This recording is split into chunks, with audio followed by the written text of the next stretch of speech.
How's it going, everyone? Welcome back to the old school Q&A summary.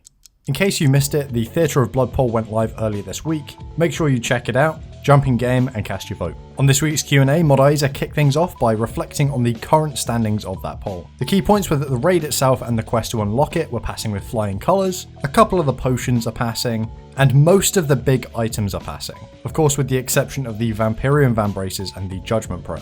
From here, Modarchie started to talk about the development progress on Raids 2. There are a bunch of things that they aren't able to discuss, but he mentioned that the graphical assets for the Scythe, Rapier and Justicar armor have already been created. He finished off by saying that the community is going to get to see more of all that stuff in the near future. Modizer also mentioned that a development review is in the works, which will likely drop within the next month or so. Top asked if broken gear such as Fire Capes, the Fighter Torso and Void could be replaced in player-owned houses for a slight discount. Modrock liked the idea, and Modash also mentioned that Purdue could be moved to a more convenient location. Top also asked if Barrow's armor could be repaired on the PvP armor stands for a slight increase in price, just for the extra convenience. No one on the stream seemed opposed to that idea. Can Varrock armor and mining gloves work with volcanic ash? Modmaz pointed out that Varrock armor isn't really connected to volcanic ash, and it was suggested that making volcanic ash more accessible by maybe moving it to a better location might be a better way to go. A pleb from the chat asked if there would be additional Raids 2 rewards polled, and Modarchie said that they're happy with the rewards which have currently passed,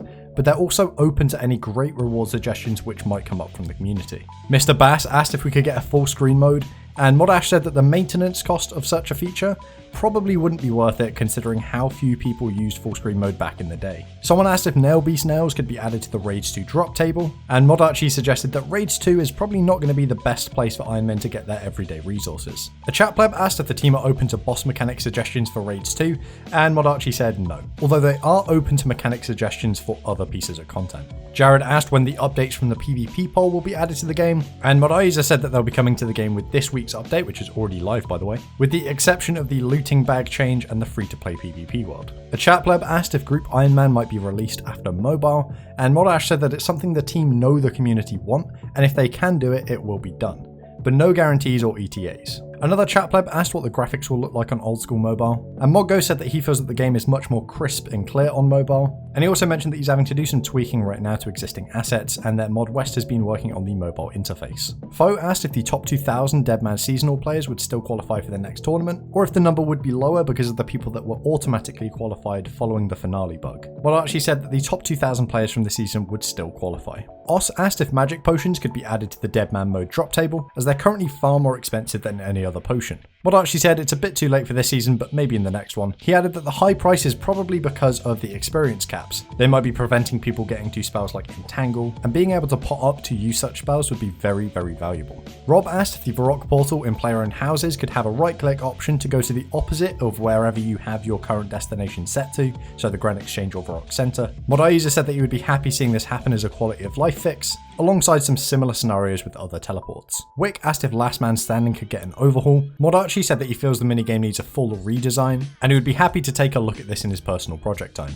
Grand asked if Mage Arena 2 could be renamed to Collodian's Master Challenge, or something similar, as it doesn't take place in the Mage Arena.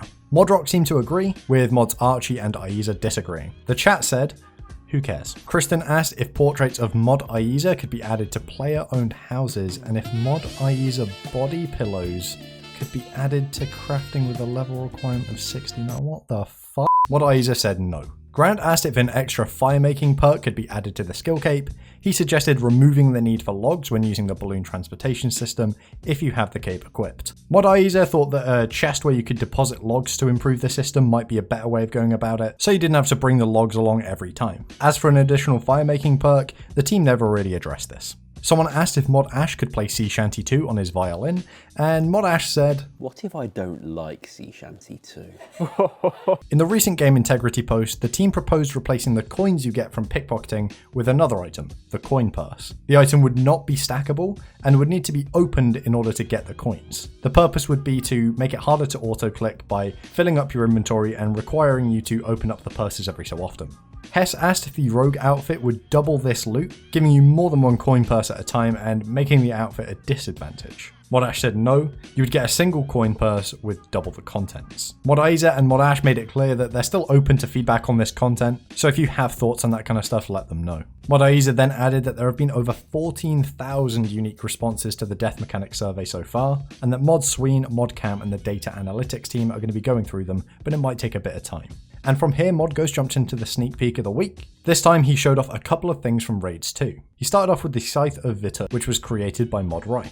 Mod Ghost then moved on to Lady Verzik, the final boss of Raids. He showed off the model a bit, and he also added that the Sinharza Shroud reward from Raids 2 might end up looking like the cape that the lady is wearing. Grant asked if the Godstaves could auto-cast their respective spells, and overall the team didn't really seem to have a strong opinion either way. There was some concern over devaluing things like the Staff of the Light or the Staff of Dead, but they also felt that those items had more to offer than simply auto-cast. Mello asked if the Hourglass could be removed from Pyramid Plunder, as it obstructs a large amount of the screen and a timer already exists. Modash said that this could definitely be done in the future. A player asked if Barbarian Assault Armor could be stored in the player-owned house, and Mods Ash and Rock very quickly said yes. Now from here, Mods Archie and Aiza gave a very cryptic update on the progress of mobile. Mod Sween had written something up for Mod Archie, but it wasn't there on his little document on his iPad, and they ended up just saying that there will be an update very soon. Aiza even said that there was something planned for this week, but it had to be pushed back for reasons that he didn't disclose. Regardless, there should be more news in the very near future.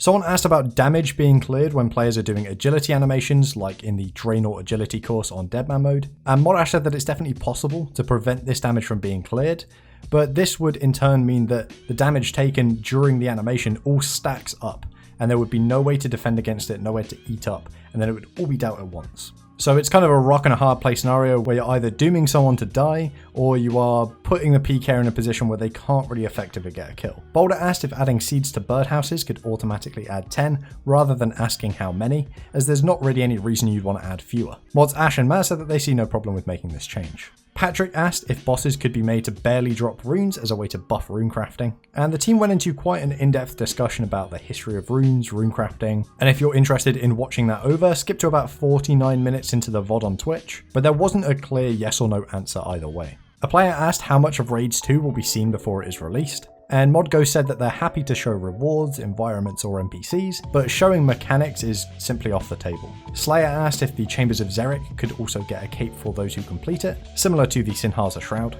And Modaiza feels it's a bit different with the Chambers of Xeric because the raid is not linear, so two people who have both completed 1000 raids on the Chambers of Xeric haven't necessarily had the same experience. But he didn't write the idea off completely, and even mentioned that there's some time later on this year set aside for the team to take another look at the Chambers of Xeric. A player from the chat asked Mod Ghost if he ever accidentally makes graphics which are too advanced for old school, and he said he always does this. Another player asked for the average poly count of the old school bosses, and Mod Ghost said that it's around 2,600. He added that they don't use textures, nor do they make high poly versions, although he did mention that he would love to make high poly versions, he just doesn't have time. Ark asked if the player-owned house obelisk could be added to the garden and formal garden to remove the need for multiple superior gardens. Mods Rock and IZ didn't seem too keen on the idea, but they are happy to consider it if the community disagree. Shampoo asked if Zora could stop attacking the player after they've been resurrected by the Elite Diary. No one on the team seemed opposed to the idea, and they chucked a straw poll in the chat, and the result was 60% yes. Someone asked about free-to-play PvP worlds, and Modaiza said that there are still a few things to do before they can be released. Ian asked if the long delay after misclicking a spell on an opponent could be removed,